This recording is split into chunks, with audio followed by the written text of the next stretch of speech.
Hey, good morning. My name is Michael Rosenblum, and I'm currently a computer science student at FSCJ. And when I'm done with this internship course, I'll be attaining my associate's degree. So, yay. And I'm currently filming this in my car because my house is a little noisy with dogs and toddlers running around. So, I thought it'd be a bit more appropriate to film it here in the car where there's less distractions. So this video is basically going to be a summarization and retrospective of my internship experience. From the very beginning, I would say probably like most other students, finding an internship was actually pretty hard. I would say that I think some employers were looking for postgraduates, and some have actually said that, so that may have been the reason why it was hard, but luckily I was able to land an internship at the FSCJ South Campus's ID department, and because they have a program there for students that need an internship, so I was really grateful to have that. And the internship, initially at first I was a little bit nervous, as with most like new jobs and stuff like that, so that being said, I just kind of like dived into it. And instructor Jermaine, he was really nice, and he taught me a lot along the way. And as far as like responsibilities that go with that type of job or internship, and what we were expected to learn along the way was we worked a lot on like computers and stuff. So if we had like, let's say, because they were the support system for that campus and surrounding other campuses. So if, let's say, a professor's laptop broke or something, we'd have to diagnose and fix it. Literally, the problem could be anything. It could be that they accidentally downloaded a file that was, not safe, so it would get you would get like a red flag from the system that there was a potential malicious software. So we'd have to block, it would get automatically blocked, and then we'd have to, not confiscate, but we'd have to retrieve the laptop and, re-image it and reinstall Windows to make sure that everything was good. If there was a faulty component, if there was maybe like a CPU fan that was going bad or something like that, we'd have to make sure that it was replaced with parts that were lying around from spare units that were no longer operational, I guess you could say. So we did that, and in addition to that, we also did some other unique things. We'd oversee like the networking at the campus and basically respond to support tickets. Did a lot of walking around the campus, going from room to room. So if someone called and said that their monitor wasn't working, or that they had dual displays and they were like inverted and switched around and they didn't like it, or the printer wasn't working, literally it could be anything. So we would go around and do that, and take care of those issues. And sometimes we would get issues where we really didn't know what to do, so we would take it back to the computer lab, which is essentially what it was, and be able to diagnose it there and take it apart, or even if it wasn't something physical like a hardware issue, if it was a software issue, we could go back there and do research on the computers and find out like what the best solution would be, and then finally implement it. So we did a lot of stuff. Things that I've done personally, which was good for my learning experience, was one was make this Ethernet cord, or it's an Ethernet cord, but it's not a what do they call it? This is a crossover cable. So it typically wouldn't be used for your standard Ethernet connection.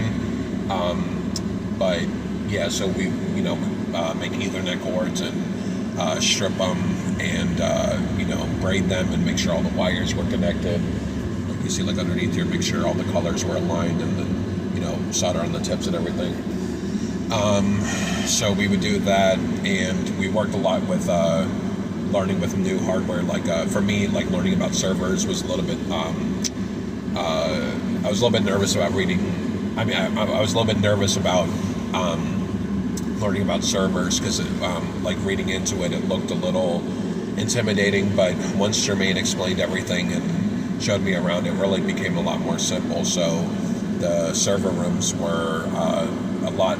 I feel like I'm a lot more comfortable now with server rooms because in the beginning, I guess all the lights and the cables would it would look a little bit more intimidating to someone who hasn't experienced that, but now I'm more comfortable with that. But other things we'd have to do was just go around campus and make sure everything was in order. I've had to destroy hard drives before that had sensitive data on it, just for safety purposes. Just like a whole bunch of things, learning new software command prompts, and giving administrator rights to staff, working on gaming PCs, just basically a whole repertoire of things. But in my next segment, I'll actually go through and show you some photos from my time there. So I guess I will kind of like better explain what I'm talking about. So just one second. Alright, so I'm back, and I just wanted to go ahead and share a couple of photos that I had from the internship experience at the FSCGA South Campus. So we'll go ahead and start here. So here we have a fluke, and basically what this does is it's a device to test Ethernet cords, or I guess you could also use it to locate switches, or I'm sorry, ports on the switch. So for example, here you have 3-018, that would be the switch number, and then the port number that we'd use to find. You can also test Ethernet cords with it, and it shows you all sorts of info, like for example the VLAN over down here. That's a server room. Initially at first it was a little intimidating, but not so much anymore. So for example, if we were to take that number that I just talked about before, so you have like 3-018, like you'd find switch number 3, which would be like right around here, and then you'd find port number 18, so it'd be around like maybe right in here maybe. So it was complicated, but my instructor explained it to me pretty easily, so I went from being very nervous about it to pretty confident with it. Those are just some old PCs that we had laying around that we had worked on. Let's see what else. Okay, that was my instructor's desk. That's where he would handle all his call tickets for support. It's pretty clean there, but sometimes you get pretty filled up with equipment. That was this. That was a funny photo I wanted to share. That's a snow day of during the winter break. And over here is basically where we would work at our workstation. That's the one of the computers that was locked with a BitLocker recovery key, which I'll show you in a minute. That we had to input that to unlock it. And over here is like the VLAN chart, so it would show you the respective VLAN number to their respective equipment type or category. And basically like a giant to-do list. And that was just separate offices for different employees. That was that's another funny picture. That's a really expensive chair. Very comfortable though. It's kind of like a weird Dr. Evil egg shape. This is one of the old BitLocker recovery keys for a laptop, for example. So this would usually be sensitive data, but since it's no longer valid, it's not sensitive anymore. So this is like the key we would use, for example, to unlock a computer that was encrypted. Laptops we'd work on. We'd make drives with bootable Windows software on there, like Windows 11 we'd put on there, and that was a copying process. Those are some of the digital signage PCs that we'd use. That's my instructor right here. That's him and his girlfriend on a local magazine. That's an Alienware Aurora desktop that we worked on. Very nice computer, very fast, very powerful. Pretty cool. That's just imaging the computer with the network.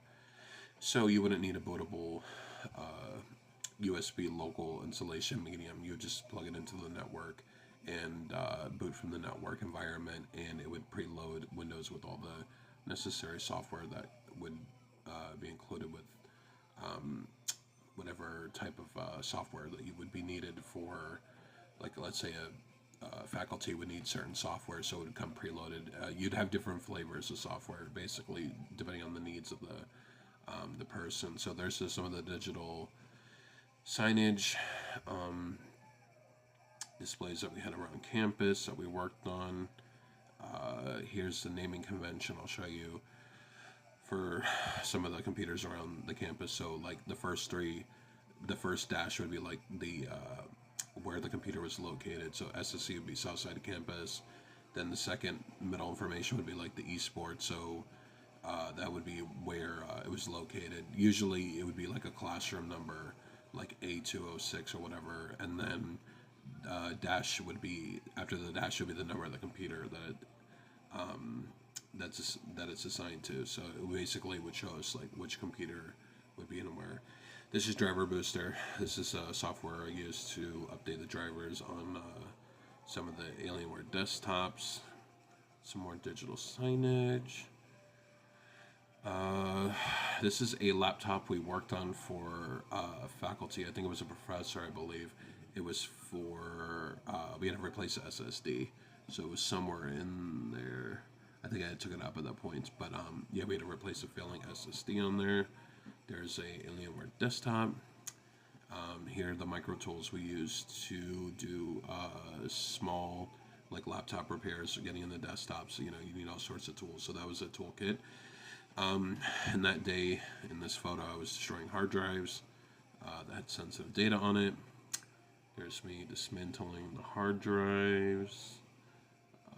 That's a fluke. We're trying to figure out the problem for this printer in the faculty science department. We were trying to figure out what was wrong, but it turned out to be a toner issue. That's a picture of a cool diagram I found in the biology department.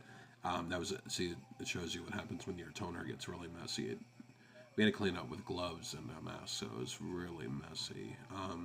There's a fire academy. They're doing their training, so no alarms. It's just practice.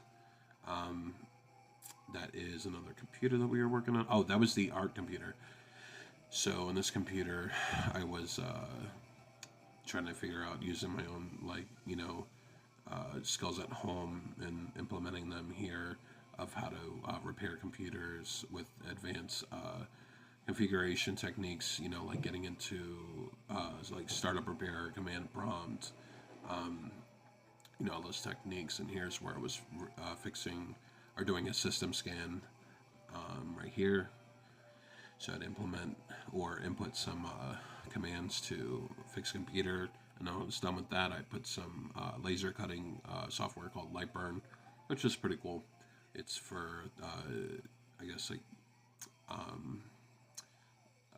it's I think it came with two other things. It was like for laser cutting and something else. Let's see. And this is basically just a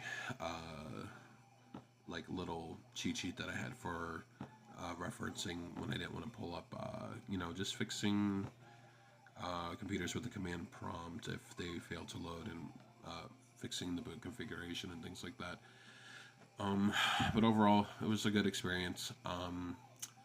It was good to learn to work in a environment with people and learn how to work as a team in a professional setting. Even though I've worked in like retail and stuff before, so it was good to work in a professional environment and utilize the skills that I've attained over the years. So overall, it was a good experience. So yeah.